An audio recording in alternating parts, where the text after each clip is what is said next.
नमस्कार. माझं नमस्कार. नाव विक्रम पत्तरकिने. मी एक योग, वेदांत, गीता यांचा एक साधक आहे.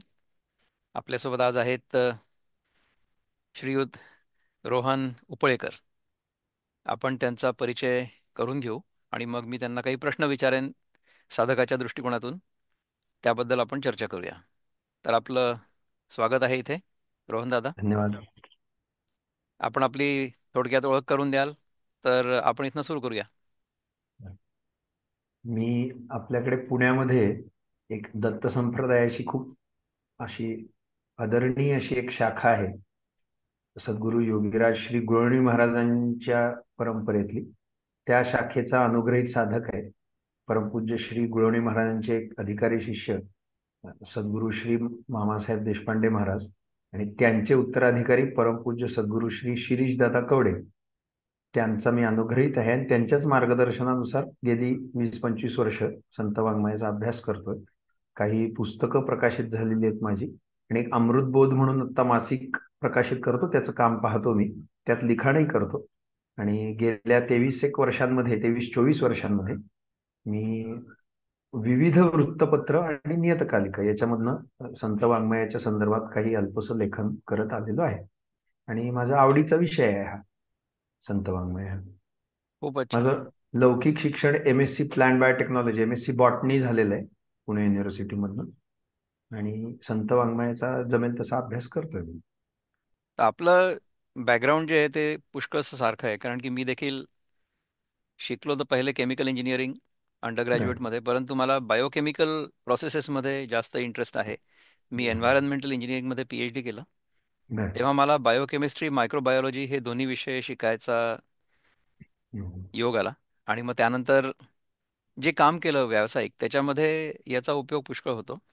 हम्म. मला हे लक्षात आलं की सेल्युलर लेव्हलवर, म्हणजे हम्म. पेशींच्या स्तरावर, कोलाय, अमिबा ह्या हम्म. सगळ्या जीवांमध्ये ज्या प्रक्रिया घडतात, त्याच प्रक्रिया आपल्या पेशींमध्ये देखील घडतात, हम्म. पेशींच्या स्तरावर.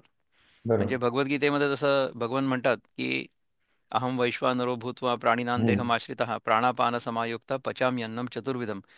या हम्म. सगळ्या जीवांमध्ये, सगळ्या प्राण्यांमध्ये जो वैश्वानर आहे, हम्म.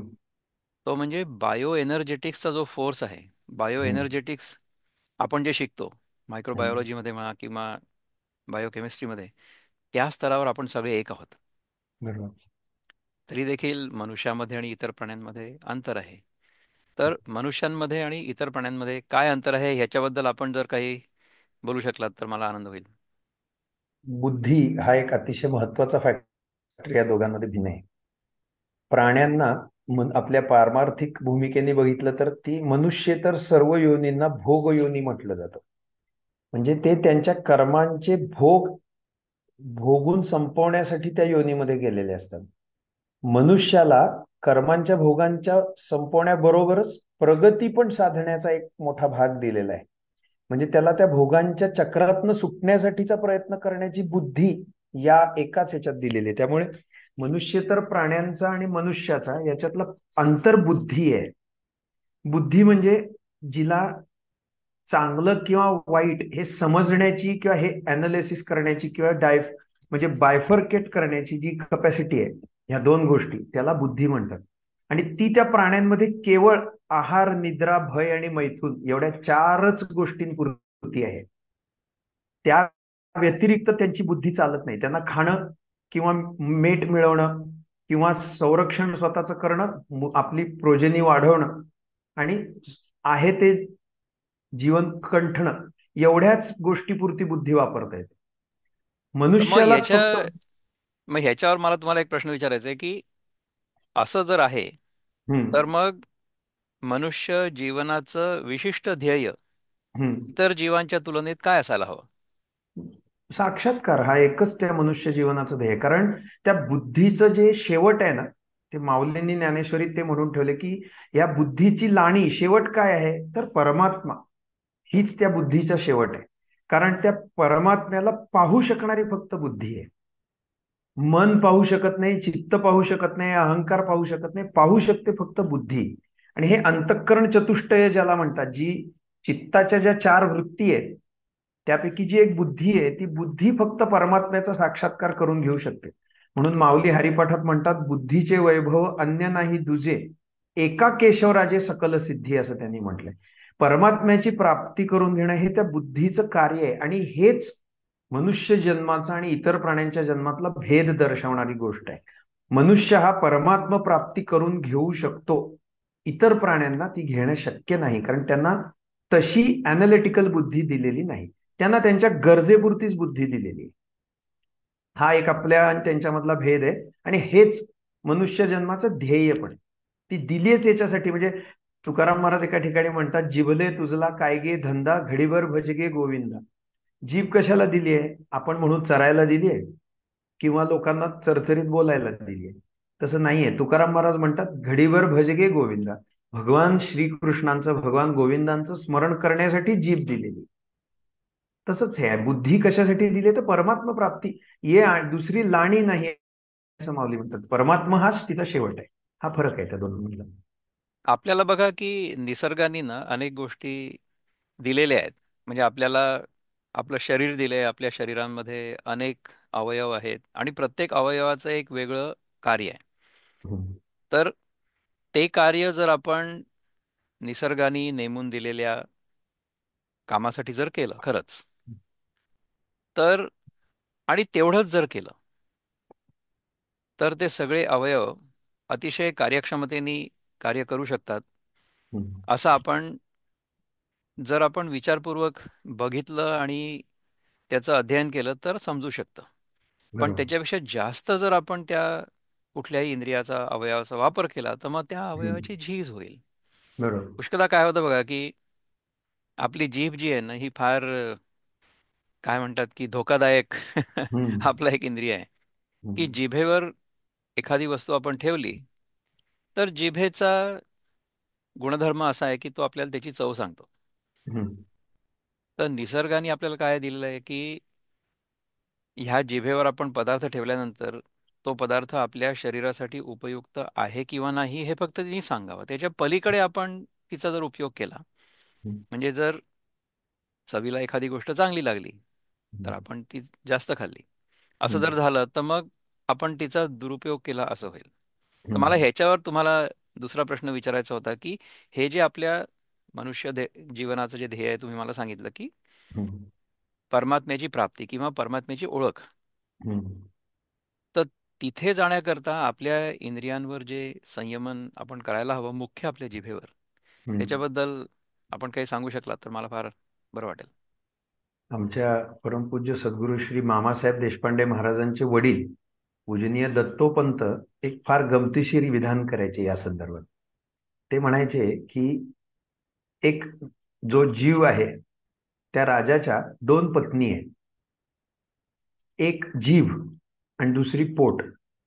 त्यातली जी पोट आहे ही त्याची लग्नाची बायको आहे, आणि जीभ ही त्याला आवडणारी बायको आहे, लग्नाची बायको नाही आहे त्याची. व्यवहारात जसं होतं तसंच इथे पण होतं.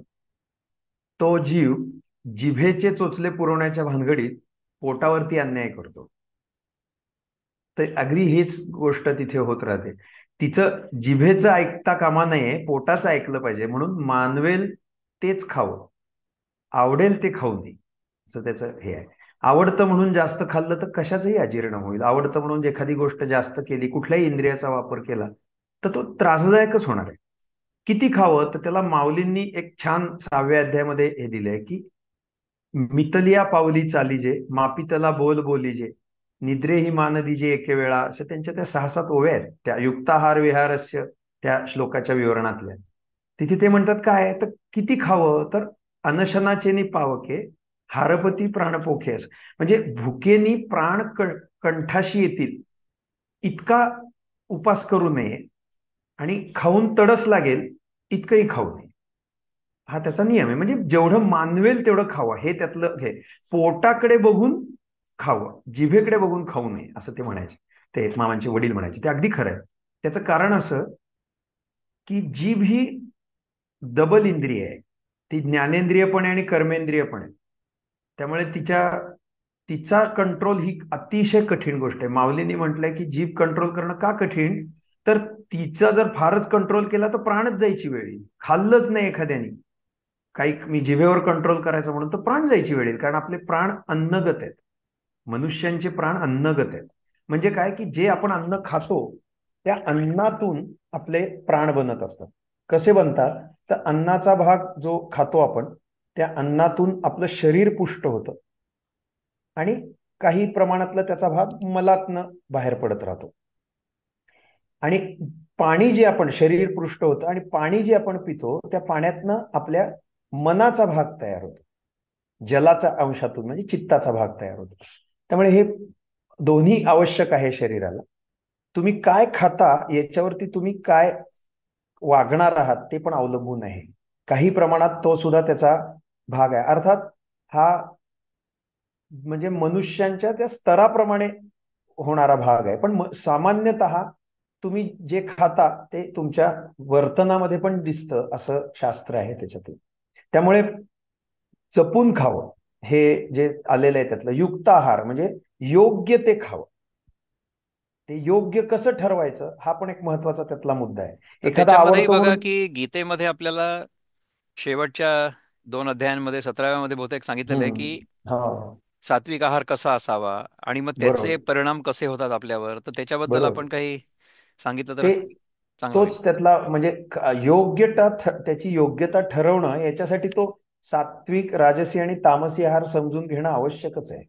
तर त्याचं एक सोपं गणित असं आहे की ज्या आहाराने हुशारी राहते, चित्तामध्ये चांगल्या वृत्ती उठतात आणि आरोग्य राहतं, हा त्यातला खूप महत्वाचा भाग आहे. हे सात्विक मानलेलं आहे.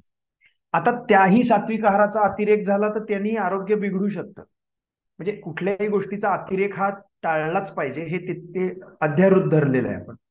राजसी आहार हा अतिशय तिखट, चमचमीत, खूप मसालेदार, खूप गरम असे जे अति होणारे भाग आहेत ते राजसी मानलेले आहेत. आणि शिळं किंवा फर्मेंटेड अन्न किंवा ज्याच्यामुळे आळस डेव्हलप होईल किंवा सुस्ती येईल अशा प्रकारचं जे, किंवा असं कुजलेलं किंवा काय म्हणतो आपण जास्त फर्मेंटेड 2-2, 4-4 दिवस होऊन गेलेलं अन्न, हे सगळं तामसी मानलेलं आहे.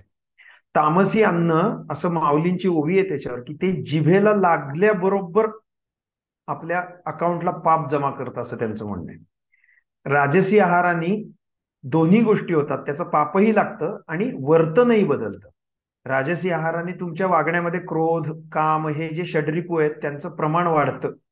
आणि त्याच्या उलट सात्विक अन्न असं आहे की ज्याच्या आहाराने, आपण जे घेतलं सात्विक अन्न, तर त्या सात्विक अन्नाच्या योगाने चित्त सत्वमय होत राहतं. चित्ताची भूमिका आरोग्याकडे जाणारी राहते, चांगली राहते.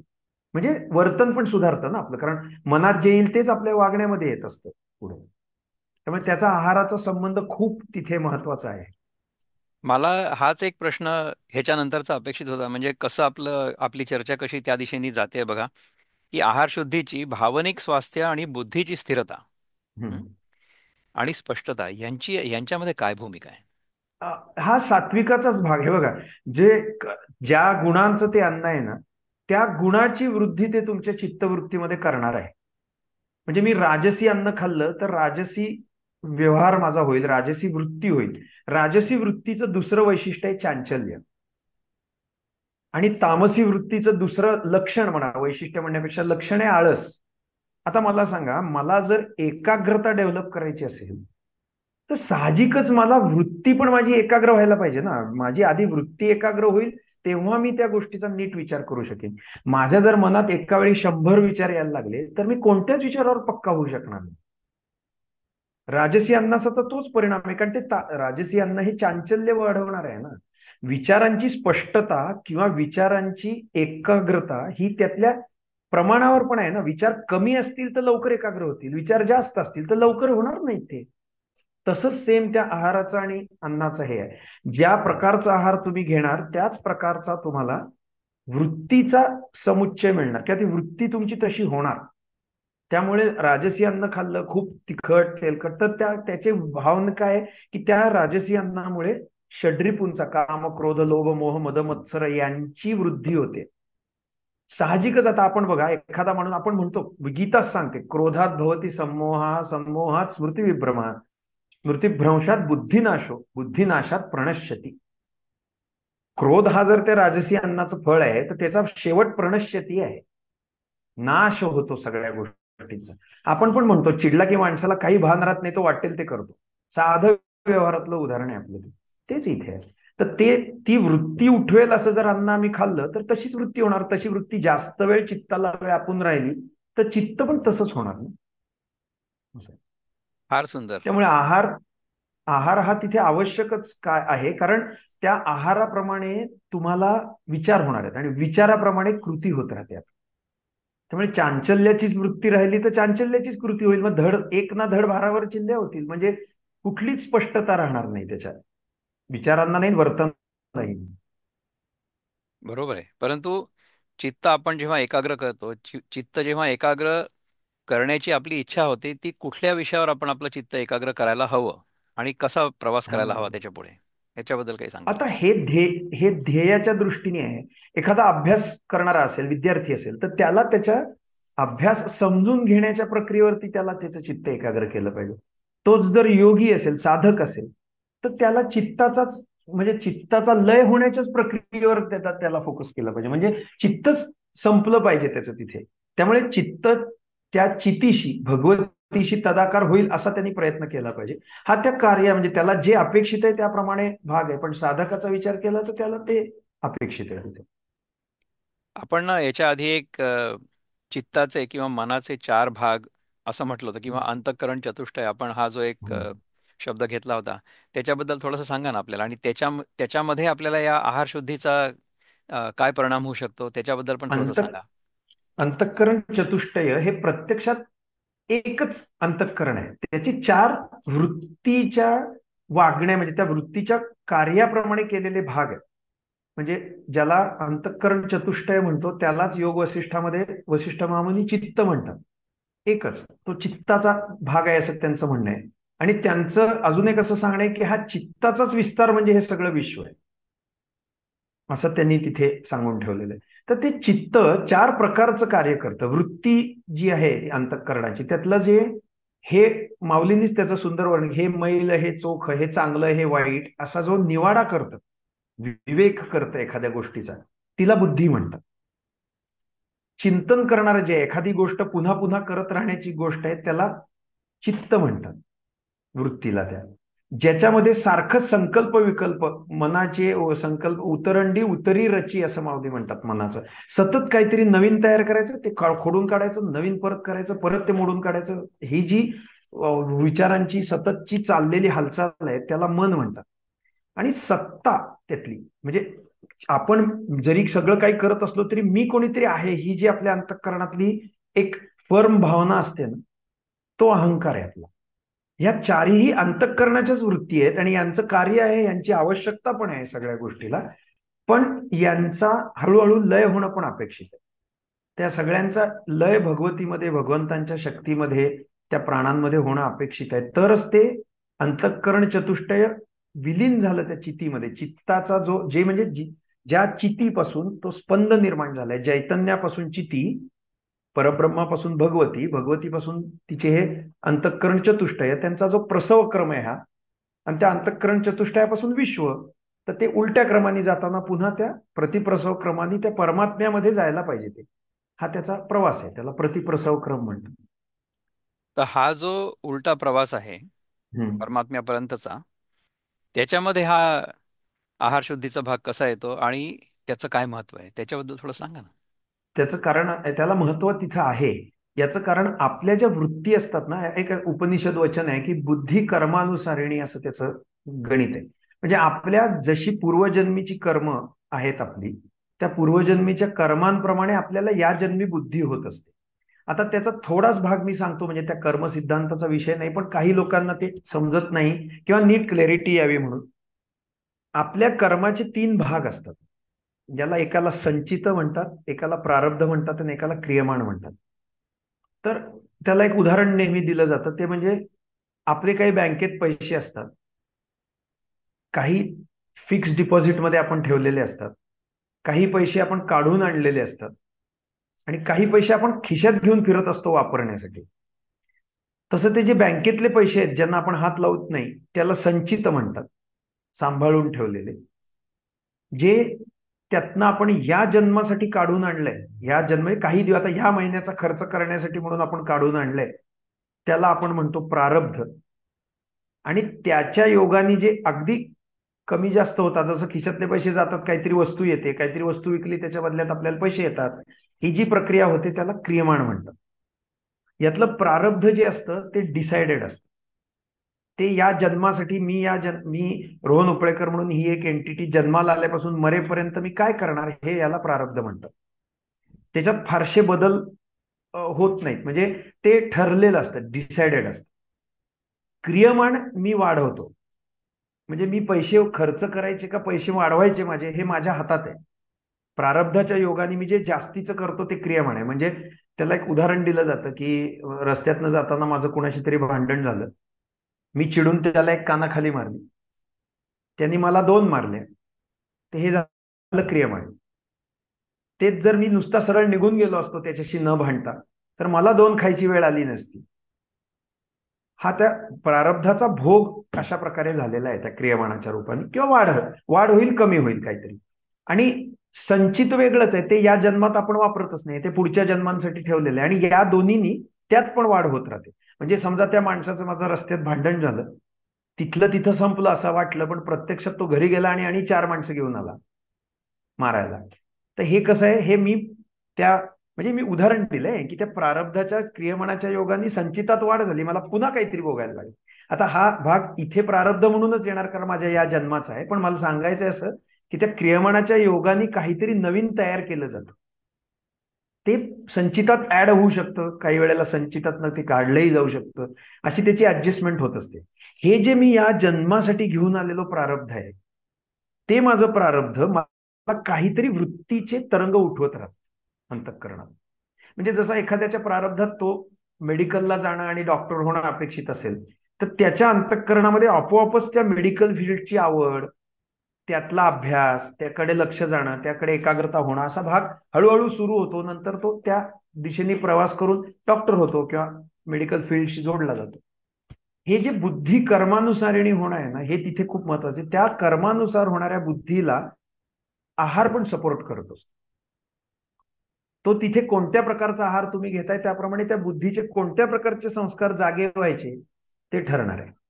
त्यामुळे तुम्ही आहार जर सात्विक ठेवला तर साहजिकच चित्ताच्या बुद्धीच्या सात्विक वृत्ती वाढतील.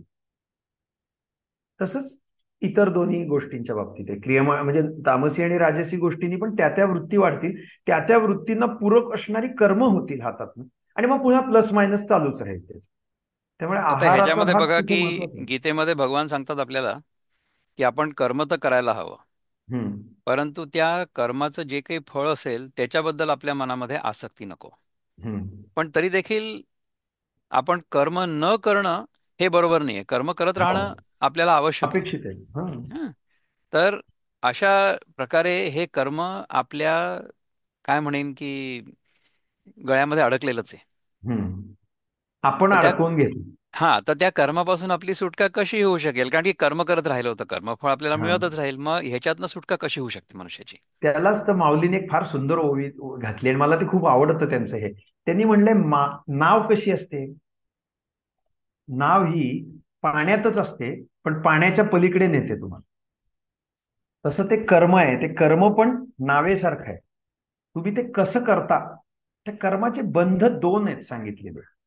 एक कर्मातला अहंकार, मी कर्म करतोय हा अहंकार माझा, आणि त्या कर्मातून मिळणाऱ्या फळाची आसक्ती, हे कर्माचे दोन बंध आहेत असं माऊली म्हणतात. जर आपल्याला त्या कर्माचा अहंकार राहिला नाही आणि कर्मफळाच्या आसक्तीकडे आपण दुर्लक्ष करू शकलो, किंवा ती आपल्या अंतःकरणात ठाण मांडून बसली नाही, तर ते कर्म होतं, पण त्याचा स्कार आपल्या त्या याच्यावर कुठेही उमटत नाही. कर्म तर होऊन जातं, जसं महात्मे करतात, ते कर्म तर सगळी करतात, आपल्यासारखी उलट आपल्यापेक्षा जास्त चांगल्या प्रकारे कर्म करतात. पण त्यात ते मी करतो ही भावना अंतःकरणात नसते. आणि काहीही घडलं तरी ही भगवंतांची इच्छा, ही त्यांची वृत्ती असते. त्यामुळे काही घडलं तरी त्यांना त्रास होत नाही त्याचा, पण आपल्याला होतो. कारण आपला अहंकार असतो, तो अहंकारच सुखदुःखांच्या रूपाने आपल्याला सतत त्याच्यात कुठेतरी गुंतवत असतो. महात्मे त्याच्यात गुंतत नाही. भगवान असंही म्हणतात की सगळ्या ज्या प्रक्रिया घडताना आपल्याला दिसतात प्रकृतीमध्ये, त्या सगळ्या गुणांनुसार होत असतात. प्रकृतैर हम्म. क्रियमाणानी गुणैः कर्माणि हा. सर्वशः. परंतु आपल्याला असं वाटते अहंकार विमूढात्मा कर्ता हा, अहम इति करता मन्यते. हम इति मन्यते. तर त्याच्यापासून सुटका खूप जास्त कठीण आहे. म्हणजे असं आहे की कुठलंही कर्म आपण करायला घेतलं की आपण कशा करता करतो की आपल्याला ह्याच्यातनं जे मिळणार असेल त्याच्या हम्म. आशेनेच तर करतो ना. म्हणजे आता मी नोकरी करतो आणि मग मला नोकरी केल्यानंतर पगार मिळू नये अशी अपेक्षा थोडीच आहे. हा, मला पगार तर हवा आहे. तर मग बरोबर. ह्याचं जे गणित आहे किंवा ह्याचा जो गुंता आहे तो आपण कसा सोडवू शकू, ह्याच्याबद्दल थोडंसं बोललात तर मला आनंद होईल. त्याला ना, खरं सांगतो, इतका तो सहज करण्यासारखा भाग नाहीये.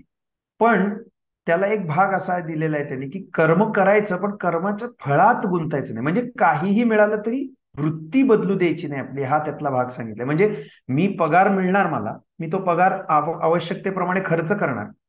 खर्च करता आला तरीही मी शांत राहीन, आणि खर्च नाही करता आला तरीही मी शांत राहीन. ह्याच्यासाठी खूपच साधनेची आवश्यकता असते. कारण आपला अहंकार जास्त तीव्र आहे. त्याचा मी करता आहे या एका भूमिकेने आपण त्यात इतके गुंतलेलो असतो की आपण ते सोडूच शकत नाही. हे महात्मे काय करतात त्याच्यात मध्ये, ते त्याला एक भक्तीचा अंग सांगितलंय असं त्यांनी, की करता भगवंत आहेत. हे जर आपण करायला गेलो, ठरवायला लागलो, हळूहळू ठरवत गेलो की करते जर भगवंत आहेत, तर त्या कर्मफलाचा भाग आणि त्यांचा विषय आहे, माझा काय संबंध आहे त्याच्यात, असं जर आपण विचार करत गेलो तर हळूहळू आपण त्याच्यातनं सुटतो. याचा अर्थ असा नाही की कर्माच्या बाबतीत निराश होतो. त्याला तर माऊलींनी गाढवपणा, मूर्खपणा म्हटलेलं आहे. जन्माला आल्यानंतर जो कर्म करायचं नाही असं म्हणतो, ते गावंढेगा असं माऊली म्हणतात. शक्यच नाही. श्वास घेणं हे कर्म आपल्याला करणं आवश्यक आहे, मरून जाऊ नये तर आपण. म्हणजे ते कर्म न करता आपण राहूच शकत नाही. मग ते कर्म केलंच आहे तर किमान त्या कर्माच्या गुंत्यात तरी न गुंता राहता आलं तर. अर्थात ही गोष्ट खूप कठीण आहे, प्रयत्नांनीच साध्य होणारी, आणि नुसत्या प्रयत्नांनी नाही, सद्गुरु कृपेनी साध्य होणारी आहे. त्या कृपेनी ते आतून वृत्ती बदलावी लागते. हळूहळू बदलते, पण बदलते. त्याला प्रयत्नही आवश्यक आहेत, आणि तिथेही आहार उपयोगी पडतो. कारण वृत्ती बदल आहे ना, वृत्ती बदलाला त्याचा सपोर्ट आहेच आहाराचा. आता बघा की आपण जर let's go back to our biotechnology आणि बायोकेमिस्ट्री, मायक्रोबायोलॉजी ह्या विषयाकडे जाऊ आपण. की कसं आहे की प्रत्येक जीव जो आहे ना, जेव्हा त्याला ऊर्जेची गरज असते हम्म. तेव्हा तो अन्न ग्रहण करतो. हम्म. आणि मग त्या अन्नाचं विघटन होतं. म्हणजे केमिस्ट्रीच्या दृष्टीने जर सांगितलं तर रिड्युस्ड कार्बन विल गेट हम्म. ऑक्सिडाइज्ड. आणि मग हम्म. त्यातनं जो कार्बन डायऑक्साईड निघेल त्यातनं जी हम्म. एनर्जी तयार होईल ती एनर्जी आपल्याला चालवेल. वापरतो आपण. हम्म. तर हे सगळ्या जीवांच्या बाबतीत सारखंच आहे. परंतु आपल्या बाबतीत काय होतं पहा की ही जी प्रक्रिया आहे ना खाण्याची, त्याच्यामध्ये देर इज अ हम्म. Pleasure involved. हम्म. त्यामुळे त्याच्यामध्ये आपल्याला एक सुख मिळतं. तर त्याच्यामध्ये आपण अडकून जातो आणि मग पुष्कळदा हम्म. ते सुख भोगायचा प्रयत्न करतो. हम्म. जर आपण पुन्हा पुन्हा त्याच्यामध्ये नाही बघण्याचा अडकलो, प्रयत्न. हां, हम्म. तर त्याच्यामध्ये जर आपण नाही अडकलो आणि जर विचार केला की हां, माझ्या शरीराला आत्ता अन्नाची आवश्यकता आहे, मला भूक लागलेली आहे, त्यामुळे खाल्लं की ती भूक नाहीशी होणार आहे. मी तर नेहमी हम्म. सांगतो लोकांना की आपला जो मुख्य रोग आहे तो रोग म्हणजे भूक आहे. आणि हम्म. त्या रोगावर जे औषध आहे त्याला म्हणतात अन्न. हम्म. आता समजा आपल्याला होमिओपॅथीचं औषध आवडतं, ते गोड लागतं. तर डॉक्टरनी सांगितलं की तुम्हाला अमुक अमुक रोग झालेला आहे, तुम्ही सकाळी 4 गोळ्या, संध्याकाळी 4 गोळ्या खा. आता त्या हम्म. गोळ्या गोड लागतात म्हणून आपण पूर्ण बाटली एका वेळेस तर हम्म. घशात नाही घालणार, नाही तर काहीतरी अपाय होईल. परंतु हम्म. अन्नाच्या बाबतीत आपण असं का करतो हा, की त्याचा सांगा आपण. तुकाराम महाराजांचा त्याच्यावर एक फार छान अभंग आहे. ते म्हणतात, विती एवढेसे पोट, त्याचा केवढा बोभाटा, असं त्यांनी म्हटलंय. पोट केवढं आहे त्या माणसाच्या, विती एवढं आहे, पण त्याचा बोभाट केवढा आहे. अख्खं जग, का आता तुम्ही कुठल्याही गावात जा, त्याच्यात एक 4-5 तरी खाऊ गल्ले असतात. हा त्या विती एवढ्याशा पोटाचा बोभाटच नाहीये तर काय आहे दुसरं. घरात तर खायचंच, बाहेर जाऊन. आणि त्याची विनोद, मी नेहमी हे उदाहरण सांगतो, की आपण घरी केलं की अगदी हॉटेल सारखं झालंय म्हणून खातो, आणि हॉटेलात जाऊन घरगुती जेवण जेवलं म्हणून सांगतो. आता काय ह्याच्यापेक्षा विदोडाभास काय असू शकतो. ते हा त्या भीती एवढेसे पोट त्याचा केवढा बोबाट आहे, हेच आहे. केवढा बोबाट आहे, लिहाल तेवढा आहे, किती म्हणाल तेवढा बोबाट त्या भीती एवढ्याशा पोटाचाच आहे.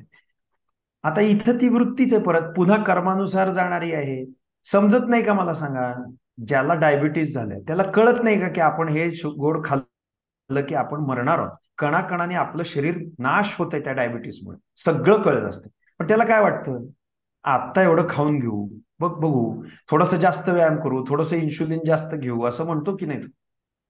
आता हे खरंय. त्याच्या वृत्तीत त्याला वाटत असतं की हे आपण चालून घेऊन जाऊ. शरीर नाही तसं करत. त्याची एक स्वतंत्र केमिकल प्रोसेस आहे, ती काय तुमच्या मनाने काम नाही करत. म्हणून ते, आता हा तो वृत्तीचाच भाग आहे परत. त्याला काय करणार. बरोबर. नाही पण ह्याच्यातनं समजत खरंच असूनही सुटका. वागणं, आता हे त्या मनुष्याच्या बुद्धीचा गुणच म्हटला पाहिजे की समजत असूनही त्या बुद्धीला जो विवेक नावाचं जे सामर्थ्य आहे तिचं, त्याच्याकडे दुर्लक्ष करणं हा आपली आवड आहे त्याच्या बाबतीत. त्यामुळे आपण मुद्दामून त्याच्याकडे दुर्लक्ष करतो आणि मग प्रॉब्लेम्स होतो. आता बघा की आपल्या आध्यात्मिक साधनेत किंवा आपल्या परंपरेत सुद्धा उपवास आपल्याला सगळ्यांना सांगितलेला आहे. हम्म. हम्म. तर त्या उपवासाबद्दल आपण थोडंसं जर बोलू शकलात तर मला बरं वाटेल. पूर्वीच्या काळामध्ये तुम्ही पाहिलं असेल तर जुन्या पिढीत अगदी एक मागच्या 2 पिढ्यांपर्यंत होतं की आजारी पडले की लंघन करायची पद्धत होती. लंघन कशासाठी करायचं, तर तो पूर्णपणे आजाराचा भागच तिथे नष्ट होईल. आणि लंघनाची चिकित्साही स्वतंत्र आहे, तर तोच उपासाचा भाग होता. लंघन म्हणजे आपण सगळीकडे आपल्याला जशी झोपेची गरज आहे तशी त्या पोटाला पण गरज नाही आहे का थोडीशी, तेही मसल्सच आहेत ना. ते सततच काम करत राहिले तर त्यांचंही कधीतरी वेअर आउट होतील ते काम एनर्जीमध्ये. सेम तिथे उपासाची गोष्ट होती, म्हणून मग एकादशी आली, चतुर्थी आली, काहीतरी आलं. पण आपण त्याचे आता उपासाच्या 200 पदार्थांची रेसिपीजचं पुस्तक विकत मिळतं आता. त्यामुळे तिथे काही राहिलेलं नाहीये. काय म्हणाल, अहो उपासाची थाळी मिळते, उपासाची पुरी भाजी मिळते, उपासाचे वडे सुद्धा मिळतात आता, काय सांगायचं. त्यामुळे ते पण उपवास उपाशिंदू या म्हणजे शब्दाचा एकादशी. अर्थ जर आपल्याला कळला, उपवास या शब्दाचा अर्थ आपण व्यवस्थित समजून घेऊ शकलो, तर हम्म. कदाचित ह्याच्यामध्ये बदल घडू शकेल. त्यामुळे उपवास या शब्दाचा अर्थ आपण समजून सांगितला तर मला फार उपवास बरं वाटेल. याचं एकच साधी गोष्ट आहे, त्यातलं जवळ राहणं. आणि ते सगळं परमात्म्याच्या जवळ राहणं आहे. आपण तो बरोबर त्याच्याकडे पाठ करून बसलेलो आहे. त्यामुळे जवळ राहणं कशासाठी, उप म्हणजे जवळ आणि वास म्हणजे राहणं, थांबणं. म्हणून पूर्वीच्या काळात उपासाच्या दिवशी उपास कशासाठी, तर व्रताचा भाग होता तो एक. उपवास हे व्रत आहे आपल्याकडे. कुठलीही जी व्रत यास्काचार्याने त्या निघंट ह्याच्यात जी व्रत सांगितली आहेत ना सगळी, किती शेकडो व्रतांचे संदर्भ सापडतात आपल्या पुराण ग्रंथांमध्ये. त्या सगळ्या व्रतांमध्ये कुठेतरी अन्नाचा संबंध आहे.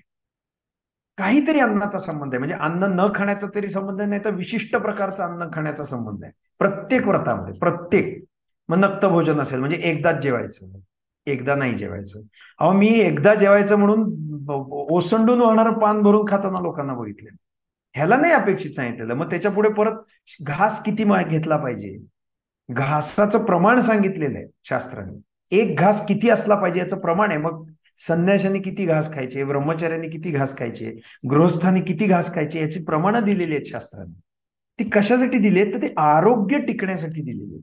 त्याचाच एक भाग उपास पण आहे. उपास म्हणजे अन्नाचं लंघन अपेक्षित आहे. निर्जल किंवा फक्त जल किंवा फक्त दूध किंवा असं अगदी कमी त्या पोटाच्या मसल्सना विश्रांती देणं तिथे अपेक्षित आहे. आपण आता उलट करतो. आपण हेवी उपास करायला लागलेलो आता, म्हणजे आहे त्याच्यापेक्षाही जास्त खायला लागलो. उपाशी ते एकादशी दुप्पट खाशी म्हणतात तसं झालं. खरंय, खरंय. पण त्यांनी तर त्याचा जो उद्देश आहे तो सगळा नष्ट होतो, म्हणजे द पर्पज गेट्स होणारच आहे. डिफिटेड असं होतंय. अगदी अगदी खरी गोष्ट आहे. पण पण आपला तो छान. मनुष्यांचा स्वभावच आहे. त्यांनी त्या बुद्धीचा वापरच त्यातनं पलीकडे जायच्या ऐवजी त्याच्यात गुंतण्यासाठी केलाय. त्यामुळे ही हॅज डिफिटेड एव्हरीथिंग असं आहे ते. खूपच सुंदर. मला या विषयावर आपल्यासोबत चर्चा करून ना खूप आनंद झाला. आपण माझ्यासाठी एवढा वेळ काढलात, सगळ्या माझ्या प्रश्नांची उत्तरं दिलीत, माझ्याशी ही चर्चा केली, त्याच्याबद्दल मी आपला खूप आभारी आहे. आणि धन्यवाद. अशीच आपण चर्चा केव्हा तरी पुन्हा करू. You keep in touch. मला फार आवडलं जरूर. आपल्याला भेटून. नमस्कार. नमस्कार.